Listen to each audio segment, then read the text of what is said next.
भगवान श्री कृष्ण को नमस्कार करते हुए आप सभी का अनंत अकेडमी ऑफ मैथमेटिक्स में स्वागत है। Sold example based on Fourier series for even and odd functions. देखिए, एग्जाम्पल नंबर जो 5 है वो इवन और ऑड से रिलेटेड है। तो पहले मैं कुछ बेसिक चीज़ें बता दूँ आपको जिनका आगे के सारे क्वेश्चंस में यूज होगा कि किस में बी एन निकालना है, किस में ए एन निकालना है, किस में ए जीरो निकालना है। देखिए, अगर मान लो आपके पास फंक्शन है एफ एक्स, ठीक है, आपने x की जगह -x रखा और वो माइनस बाहर आ गया, तो ये दोनों अगर इक्वल आ जाते हैं तो फंक्शन कहलाएगा ओड। और ओड के अंदर ए जीरो और ए एन दोनों की वैल्यू क्या हो जाएगी? जीरो। आपको सिर्फ फाइंड करना है बी एन, और जो सिर्फ क्या बनेगी? Sine series. ठीक है, तो ये बेसिक बात आपको यहाँ ध्यान रखनी है। उसके बाद अगर मान लो एफ एक्स के मतलब फंक्शन के अंदर x की जगह -x रखा और माइनस बाहर नहीं आया, ये दोनों इक्वल आ गए, तो फंक्शन कहलाएगा इवन। और इवन के अंदर जो बी एन है उसकी वैल्यू जीरो हो जाएगी। हमें सिर्फ दो चीज़ें फाइंड आउट करनी है, एक ए जीरो और एक ए एन, और जो सीरीज बनेगी वो कोसाइन सीरीज बनेगी। ठीक है, सिर्फ कोसाइन सीरीज।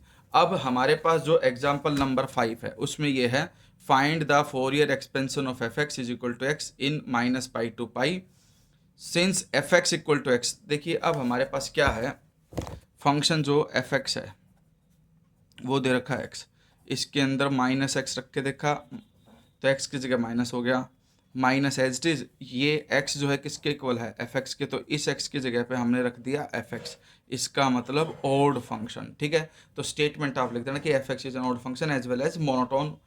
ठीक है, so a n equal to zero for n equal to zero. देखो, जीरो इसलिए क्योंकि हम ए जीरो निकालेंगे तो वो भी जीरो, 1 2 3 एंड सो ऑन। अब हम सिर्फ क्या निकालेंगे? बी एन निकालेंगे, और बी एन के लिए मैं डायरेक्ट इंटीग्रेशन करूंगा। थोड़ा सा ध्यान से देखना, 1/π -π से पाई एक्स, यहाँ पे फंक्शन होता था वो एक्स लिख दिया, और sine n x d x. अब 1/π मैं बाई पार्ट लगा रहा हूँ। First as it is, sine का जो होता है माइनस का cos n x divided by n. फिर यहाँ पर माइनस का साइन लिखेंगे, जो x है उसका डेरिवेटिव 1, और जो इस ब्रैकेट के अंदर है, देखो डायरेक्ट में जब इंटीग्रेशन करते हैं तो हम दोबारा से इंटीग्रेशन का साइन ना लगा करके सीधा जो आ चुका है इंटीग्रेशन उसी का दोबारा कर देते हैं। माइनस कोस एन एक्स है तो इसका हो जाएगा minus sine n x divided by n, already और था तो एन स्क्वेयर हो जाएगा, और यहाँ पर क्या हो जाएगी लिमिट? -π to π। ठीक है, अब ये देखिए 1/π ब्रैकेट स्टार्ट, साइन वाली टर्म पाई पे भी जीरो होती है, -π पे भी जीरो, तो इसमें तो हम वैल्यू पुट नहीं करेंगे, सीधा सीधा इसके अंदर पुट अप करेंगे।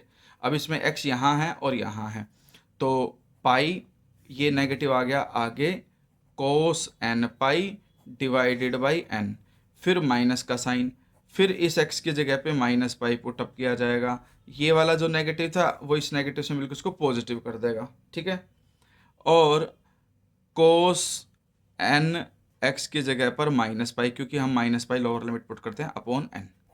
ठीक है, कोस -x जो होता है वो कोस x ही होता है, इसलिए हमारे पास ये देखिए पाई यहाँ भी है, पाई यहाँ भी है, पाई कॉमन आकर के π/π हो जाएगा, दोनों के अपॉन में n भी है तो n और आ जाएगा, ब्रैकेट स्टार्ट।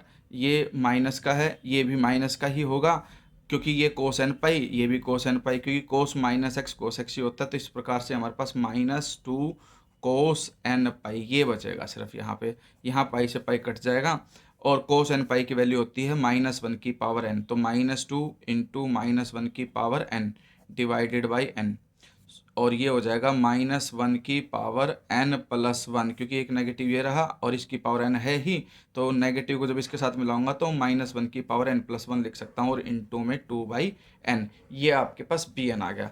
अब हमारे पास जनरली एफ एक्स जो होता है वो होता है a0/2 plus series an cos n x plus series bn sine n x, n की वैल्यू 1 से इन्फिनिटी, n की वैल्यू 1 से इन्फिनिटी।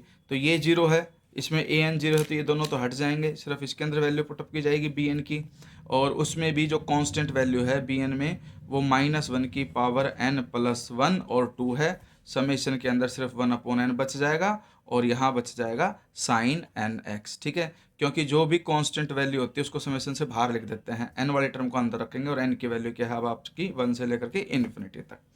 तो तो ये आ गया आपके पास, n की वैल्यू 1 पुट करते हैं, 1 + 1 2, और -1 की पावर इवन हो तो प्लस हो जाएगा, तो ये तो 2, फिर यहाँ पर n की वैल्यू 1 रखी तो साइन x/1, फिर अगली टर्म माइनस हो जाएगी क्योंकि जैसे मैं 2 रखूँगा तो 2 + 1 3, -1 की पावर 3 नेगेटिव, तो minus sine 2x divided by 2, फिर अगली टर्म प्लस आएगी साइन 3x डिवाइडेड बाई 3, फिर उसके बाद माइनस आएगी साइन 4x/4, और इस तरह से कंडीशन चलती जाएगी।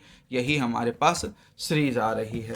ठीक है, तो देखिए ये आ गया fx की जगह x रख दिया, ये समेशन रहा, और ये 2 बार है क्या, sine x minus sine 2x/2 plus sine 3x/3 minus sine 4x/4।